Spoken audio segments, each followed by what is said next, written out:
بینەرانی خۆشەویستی تەلەڤیزیۆنی کۆمەڵا سڵاوێکی گەرمتان پێشکەش زۆر خۆشحاڵین کە بە بەرنامەیەکی تری دیدار و ڕاوەوە ئەبینە میوانی ماڵەکانتان. ئازیزان، لە بەرنامەی ئەمڕۆشماندا میوانداری کاگ عەلی موحەممەد نووسەر و هەڵسوڕاوی مەدەنی دەکەین و سەبارەت بە شێواز و ناوەڕۆکی چالاکی ئەدەبی و هونەریەکان و بارودۆخی کتێب و وەرگێڕان لە هەرێمی کوردستان چەند پرسیارێکی ئاراستە دەکەین. بۆ هیوایەش ئێوە تا ئاخری بەرنامەکەمان لەگەڵمان بن. کاگ عەلی، زۆر سپاس بۆ بەشداریت و لەم بەرنامەیە. زۆر سپاس بۆ ئێوەش، سپاس بۆ ئەم دەرفەتەی بۆتان ڕەخساندم هەر بژین. کاگ عەلی، با بڕۆین لەسەر پرسیارەکانمان. بە بڕوای بەڕێستان چالاکی ئەدەبی و هونەریەکان و کۆڕ و سمینارە فەرهەنگی و ڕۆشنبیریەکان لە چه ئاستێکدان؟ ئەگەر باسی چالاکیە ئەدەبی و با بڵێن ڕۆشنبیریەکان بکەین دیارە زۆری ئەوێ، بە تایبەتی لە ماوەیەکی دوور و درێژە با بڵین ئەگەر مەبەستان زیاتر لە دوای ڕاپەڕینی ئازارەوە بێت، چالاکی و با بڵین کۆڕ و کۆمەڵ یەجگار زۆر هەن، بەش وەکو ژمارە یەجگار زۆرن،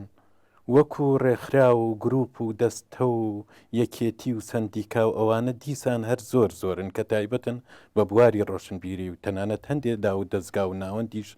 دامەزراوە، ناکرێ بڵین کەمن، بەڵام بەداخەوە هەر هەمووی لە ڕووی چالاکی ڕۆشنبیری و لە ڕووی ئەوەی کە تا چەند سوودمەندن بە کۆمەلگاکە، تا چەند فەرهەنگی مەدەنی بڵاوەکەنەوە، تا چەند لەگەڵ هەموو خەمی ئەمڕۆی خەڵکی دەستەنگ و هەژاردان ئەوە ئەکرێ قسەیەکی تر بکەین وەکو پێویست نییە. من ناڵێم هەر نییە و هەر هەمووی ممکنە پارێزەری کەڵتوری دوور بێ کۆنەپەرستی و یا دەسەڵات خوازی و یا دابوونەرێتی دواکەوتوو بن، بەڵێ لە ناو ناوانشە هەیە کۆمەڵێ ناوەند و دا و دەستگا هەیە کە وەکو بڵاوکردنەوە و چاپەمەنی ئەوانە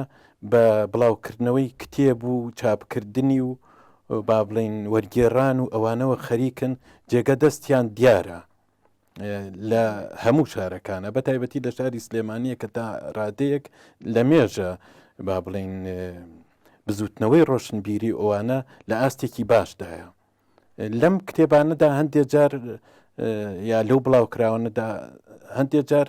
شتی باشی تایە، ئەوانەی کە دوور بۆی نەڕۆن دیفاع لە مافە مەدەنیەکانی خەڵک دەکەن، دیفاع لە مافی تاگەکەن، با بڵین ڕنگ و بۆی ئەو هەلومەرجەی کە خەڵک تایەژی تیا دیارە یاخود فەرهەنگی پێشکەوت و خواز برەو پێ ئەدەن و بڵاوی دەکەنەوە هەیە، یا وەرگێڕان لە ئاستی باشە ئەوە هەندێک با بڵین شاکاری ئەدەبی باش وەرەگێڕێتە سەر زمانی کوردی، ئەوانە جێگەی دەستخۆشیە. بەڵام لە پاڵ ئەوە وەکو ئەوەی کە بڵین ئەو ژمارە زۆرەی کە هەیە ئایا هەر هەمویان وەک پێویست خزمەت بە بزافی ڕۆشنبیری و بە شارستانیەت و بە ئاڵوگۆڕی ڕیشەیی لە کۆمەلگاکەن؟ مناڵێم نەخێر، هەندێکیان بەڕاستی لەوانەیە بە پێچەوانشەوە دابوونەریتی کۆنەپەرستی برەو پێ ئەدەن، هەندێک جار لەوانەیە با بڵین دژە مافەکانی تاک بێ، دژە بزوتنەوەی ژنان بێت، با بڵین لەگەڵ ئاڵوگۆڕی ڕیشەیان نەبن، بەڵکو لەگەڵ پاراستنی ئەو وەزع بن کە هەیە. واتە بەڕێوەچوونی ئەو چالاکیانە بەراورد بە ڕابردوو گەشەیان کردووە یاڕوو لە کەسی؟ وەڵام من بەداخەواڵم لە چاو ئەو ژمارە زۆرەی وەکو ئاماژەم پێکرد، لە چاو ئەو ژمارە زۆرەی کە هەیە وەک پێویست نییە، لە لایەکی تریشەوە با بڵێن ڕاستە چاپەمەنێکی زۆر بڵاوە بێتەوە. ئێستا تۆ سەیری کتێبخانەکان کەی ژمارەیەکی زۆر وەرگێڕاو هەیە، ژمارەیەکی زۆر چاپکرا و نووسین هەیە، لە شێعر، لە هونەر، لە ڕۆمان هەیە، بەڵام لە زۆر لاوە کەم و کوڕی هەیە. بۆ نمونە مەسەرەن زۆرێک هەیە وەرگێڕانەکە باش نییە، ئەوەی کە وەری گێڕاوە سەلیقەیەکی زمانەوانی یا سەلیقەیەکی هونەری وەرگێڕان نییە، وەک پێویست نییە، یاخود دوور بۆی نەڕۆین ئەو بابەتە نییە کە ئەمڕۆی کۆمەلگاکەی ئێمە پێویستێتی، یاخود با بڵین بە ئاراستەی ئاڵوگۆڕی ڕیشەیی لە کۆمەلگاکان ناچێ. بێجگە لەوەش ئێمە کەم و کوڕی تریشمان هەیە لە بزافی ڕۆشنبیری کە باسەکەیت ئەمە لە لایەکیان بڵاوکەرەوە چاپەمەنی و بەرهەمەکانن، لە لایەکی تریش خوێنەرمان بەداخەوە خوێنەری جدیمان کەمە، خوێنەرێک کە بچێتە قوڵایی ئەو بابەت و با بڵێن بەرهەمانەی کە هەیە بچێتە قوڵایی تێگەیشتن لەو پەیامەی کە نووسەر لە بابەتە هونەریەکە یا بابەتە ئەدەبیەکە هێتی، خوێنەری جدیمان بەڕاستی کەمە، ینی ئەوەی کە بڵاوکراوە ڕۆژنامە و گۆڤار و چاپەمەنی و بەرهەم لە ناو ناوانایە بەداخەوە خوێنەری جدی کەمە. من ناڵم هەر نییە، دیارە لە ناو گەنجانە، لە ناو بزوتنەوەی گەنجان و لە ناو خوێندکارانی زانکە و لە خەڵکێکی ترە خەڵکێکیش هەیە کە جێگەی ئومێدن، خەڵکێکیش هەیە خەریکی وەرگێڕانە، خەریکی خوێندنەوەی جددیە، خەریکی چالاکی هوەریە، تەنانەت خۆشببختانە لە هەندێک شوێنە گروپ هەیە، گروپ لە کچان و کوڕان هەیە، باس و خواز لەسەر کتێبێکی دیاریکراوە لەسەر بەرهەمی نووسەرێکی دیاریکراوەکەن لە دوایە بە هەندێک بەرەنجامی باشەکەن، ئەمە هەم بۆ خۆشیان و هەم بۆ کۆمەلگاکەیان لە دوار ڕۆژە دەوریە بێ، هەم ئەو بەرهەمانەشی کە ئەبێت دوور بۆی نەڕۆین ئەو گۆڤار و نامیلکە و کتێبانی کە هەبێ ڕنگ و ڕووی پێشکەوتنی ئەم بزافە ڕۆشنبیری پێوە دیارە. بەڵام دیسانەوە ئێڵێم بەداخەوە بە پێی ئەو ژمارە زۆرە ئێمە هەم خوێنەرمان کەمە، خوێنەری جدیمان کەمە، هەم هەموو ئەو بەرهەمانی کە هەن هەیە کاڵ و نەکوڵاو خراوەتە ناو کتێبخانەوە. ئەم پرسیارمە تۆزێ دوور و درێژە یاواتە سێ بەشە ئەڵێ بوار و زەمینە لەبارە بۆ کار و چالاکی یا ئاستەنگ هەیە؟ ئەگەر ئاستەنگ هەیە ئاستەنگەکان چین؟ بە دڵنیایی لە هیچ کاتێکان نەبووە ئاستەنگ نەبێ، بە تایبەتی ئەگەر بەرهەم و چالاکی و هینەکان جددی بێ، ئەگەر بە ئاراستەی قازانجی زۆرینەی خەڵک بێ، ئەگەر بە ئاراستەی گۆڕینی ڕیشەیی بێ لە کۆمەلگاکە ئاستەنگ زۆر زیاترە بێ. بۆ نمونە با بڵین یەک لەوانە دەستێوەردانی حیزبولایەنە، دەستێوەردانی دەسەڵاتە لە ناو بزافەکە. مەسەلەن ئەگەر کەسێک سەر بە لایەنێکی دیاریکراو نەبێ، ئەگەر کەسێک لە ڕووی داراییەوە کەم و کەسر بێت وەکو پێویست نەیبێ، ئەگەر کەسێک دەستی ڕانەگا بە چاپ و دیزاینێکی باش، ئەگەر کەسێک چۆن با بڵێن ژیانێکی باشی تا ڕادەیەک دەستەبەر نەکرد بێ، بە دوای ناناوێڵ بێ، وەکو پێویست نەتوانێ بزافە ڕۆشنبیرێکە باتە پێشەوە، ئەمە هەمووی ئاستەنگە. بەڵام لەگەڵ ئەوەشە هەنگاوی باش هەر هەیە، دەستگرتنێک هەر هەیە. وەکو وتم ئاماژەم کرد لە ناو شارە ئەگەر لێرە و لە هەولێر و لەوانەیە هەندێ ناوەند و دەستگاش هەیە، بۆ نمونە ئێستا هەر بەڕێستان بیستوتانە مەسەر ناوەندی جەمال عیرفان هەیە، ناوەندی ڕەهەند هەیە، ناوەندی غەزەل نووس هەیە، یاخود هەندێکی تریش هەیە کە پشتگیری ئەو بڵاوکراوە چاپەمەنی و بەرهەمانە ئەکەن کە تا ڕادەیە پێشکەوت و خوازن، تا ڕادەیە لەگەڵ ئاڵوگۆڕی ڕیشەین لە کۆمەلگاکە، بەڵام لە ئاست وەڵام دەرەوە بەو وەزعی کە ئەیگوزەرێنین لە ئاست گۆڕانی ڕیشەیی ئەو وەزعی کە هەمانە لە ڕووی ئەو با بڵین قەیرانانەی کە لە کۆمەلگاکە هەیە، من پێ دەڵێم کزە و تەسک و تروسکە وەکو پێویست نییە. باسی ئەدەبیاتی کرێکاری بکەین کاکە عەلی. بارودۆخی هونەر و ئەدەبیاتی کرێکاری و پێشکەوتن خوازانە چۆنە؟ هیچ ئاوڕێکی دەدرێتەوە لەم سەردەمەدا؟ بەڕێزت کە باسی ئاستەنگت کرد، پێم وایە لەوانەیە کە باس بێتە سەر باسی ئەدەبی کرێکاری و هونەری کرێکاری و ئەو بابەتانەی تایبەتن بە ئاراستەی با بڵێن بزوتنەوەی کرێکاری و یاخود یەکسانی ئینسانەکان لە کۆمەلگادا، ئاستەنگەکان لێرەدا سەختترە بێتەوە. چونکە وەکو وتم قەیرانی نان، قەیرانی سوتەمەنی، قەیرانی پەروەردە، قەیرانی پێداویستیە سەرەکیەکانی گوزەران، قەیرانی نیشتەجێبوون، قەیرانی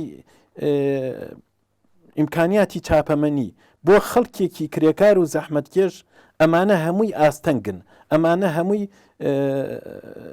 ناڕەحەتین ئەکەوێتە بەردەمی. من بێجگە لەوەش لە کۆمەلگاشە بەداخەوە بێ هیواییەک لە ناوناوانایە، بێ ئومێدیەک باڵی بەسەر زۆرێک خەڵکا کێشاوە، چونکە با بڵین ئەو هیوا و خۆزگە و ئاواتانەی کە خەڵکەی بوو لە سەردەمانێکی زووە بەداخەوە زۆرێکی لە گۆڕنراوە، زۆرێکی ئاراستەکانیان شێواوە، زۆرێکی لەبەر وەکو وتم ئەو قەیرانانەی کە لە ناو ناوانە هەیە خەڵک بە فریای دابینکردنی پێداویستە هەرە سەرەتایەکانی گوزەراندا ناکەوێ. ئەمە بۆتە هۆی ئەوەی کە هەم بزوتنەوەی کرێکاری و هەم لە ڕووی فەرهەنگ و ڕۆشنبیری ئەوانشە ئاستەنگی قورسی بۆ بێتە پێش و بەداخیشەوەم سرە ڕای وەکو وتم هەندێک هەوڵ، هەندێک چەکەرە، هەندێک با بڵین هەنگاو هەیە لە ناو ناوانە کە خزمەت بە ئەدەبی کرێکاری ئەوانەکە هەندێک نووسەر و شاعیر و هونەرمەندمان هەیە کە تا ڕادەیەکی باش بەرهەمەکانیان تعبیر لە بەرژەوەندەکانی خەڵکی کرێکار و زەحمەت کێشەکە یاخود لە داکۆکی لە یەکسانی ژن و پیاوەکە دژایەتی شەڕەکە لە ڕوانگەی خەڵکی کرێکار و زەحمەت کێشەوە. بۆ نمونە مەسەرەن هەندێک شاعرمان هەیە کە بابەتەکانیان ئەو بابەتانن کە پشتیوانی و با بڵێن سەنگەرێکە بۆ داکۆکی لە خەڵکی ئەوانە، بەڵام وەکو بزوتنەوەیەکی منسەجیم گونجاو ئاراستەکرا و کۆبووەوە لە کانونێکی ئەدەبیاتە لە ڕێکخراوێکی وەکو جاران کە هەبوو وەکو هەندێک ئۆرگانی تایبەتیش بە خۆیان بەداخۆ من ئەوانە ئێستا نابینم. ئەویش وەکو وتم ئەو هۆکارانی کە لە ناو ناوانە دەستیان هەبوو لە دواکەوتنی. هەگاڵی جەنابەت وەکو نووسەر و لایەنگری خوێندنەوە و کتێب سەد لەسەر ئەو بەشە چییە؟ ڕازید یا ڕەخنەت هەیە؟ وڵا بە دڵنیایی بەشێکی وەکو وتم هیوا و خۆزگەمان هەیە بەوەی کە ئەو لاوانی کە تازە هاتوونەتە ناو ناوانەوە کە ڕۆڵیان هەیە لە وەرگێڕانە، ڕۆڵیان هەیە لە خوێندنەوەی کتێبە، ڕۆڵیان هەیە لە بڵاوکردنەوەی چاپەمەنی و لەوانە ئەوانە ئومێدبەخشن. بەڵام من بەداخۆم وەکو پێویست خۆشحاڵ نیم لەبەر ئەوەی کە ئەو ئەزەماتانە هەیە و ئەم هەموو نەهامەتیە گەورە و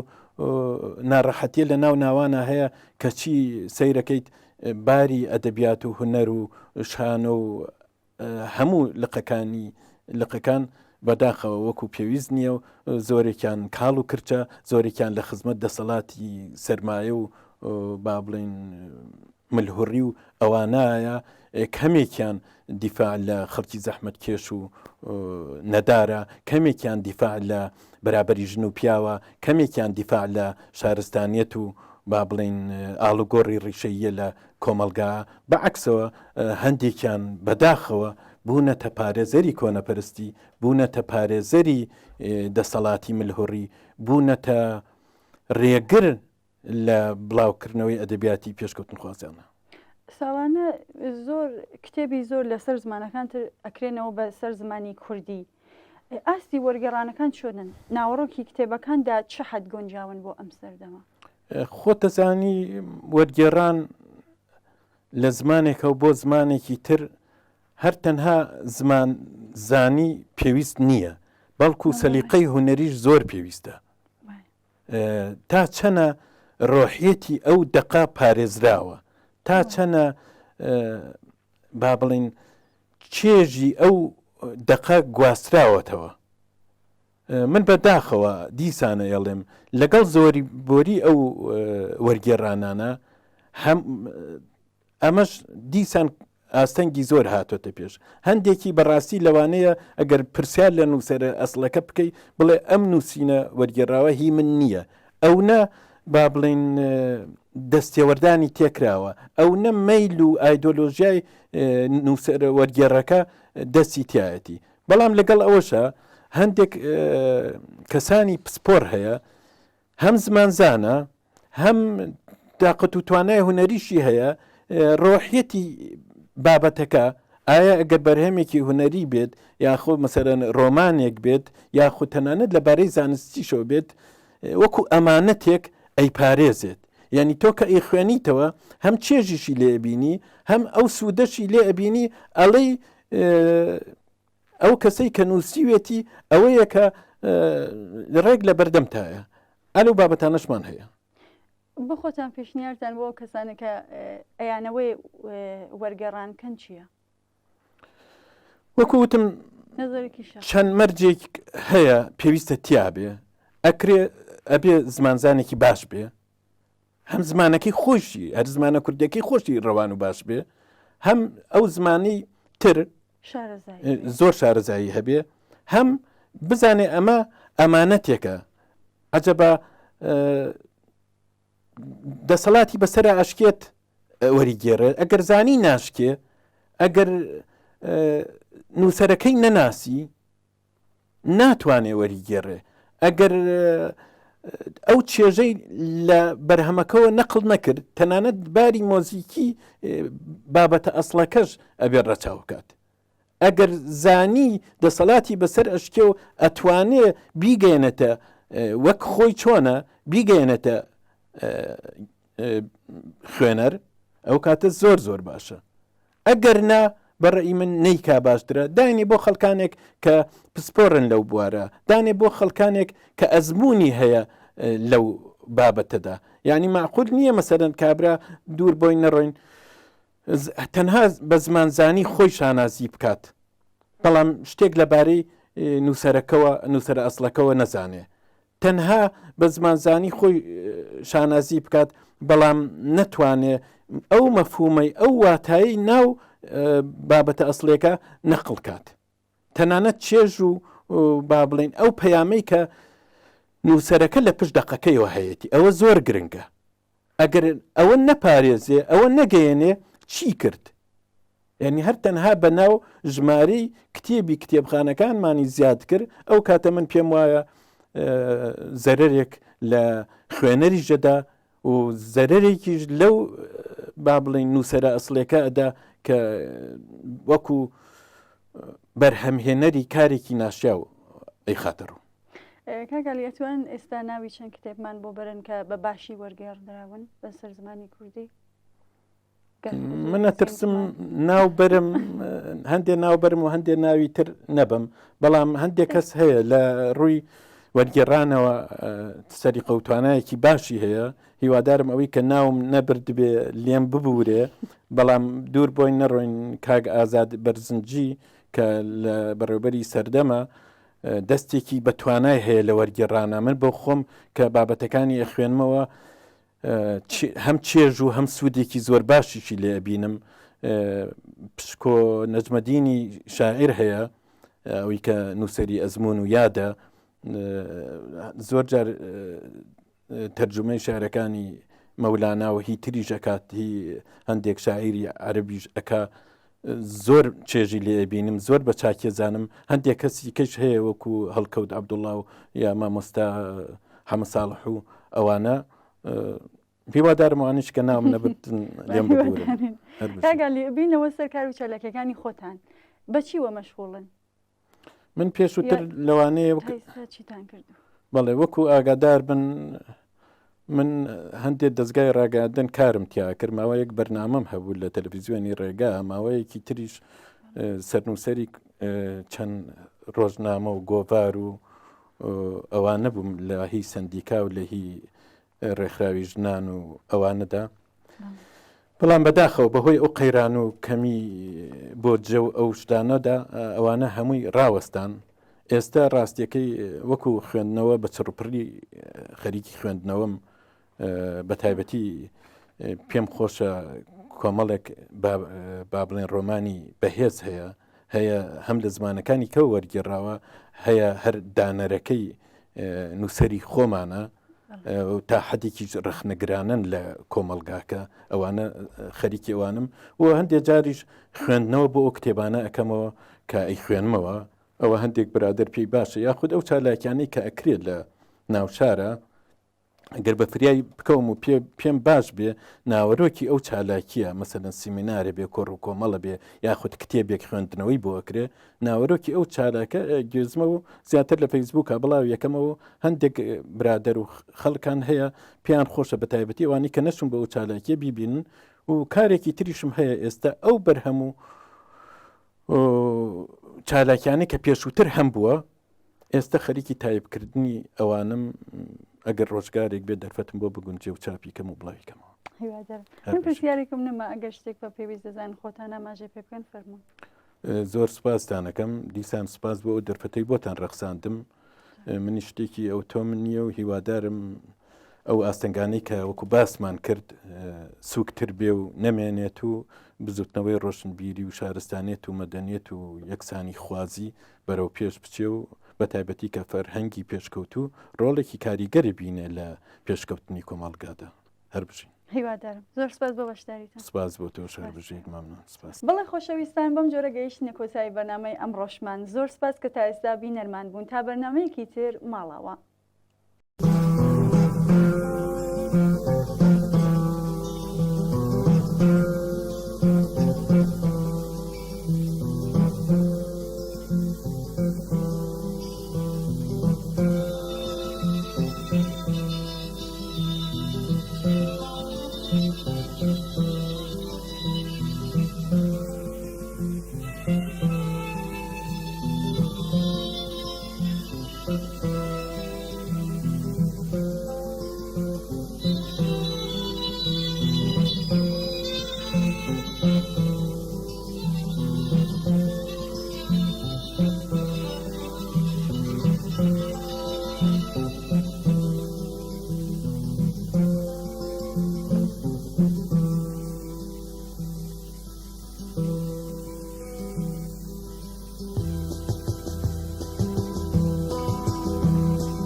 Shall I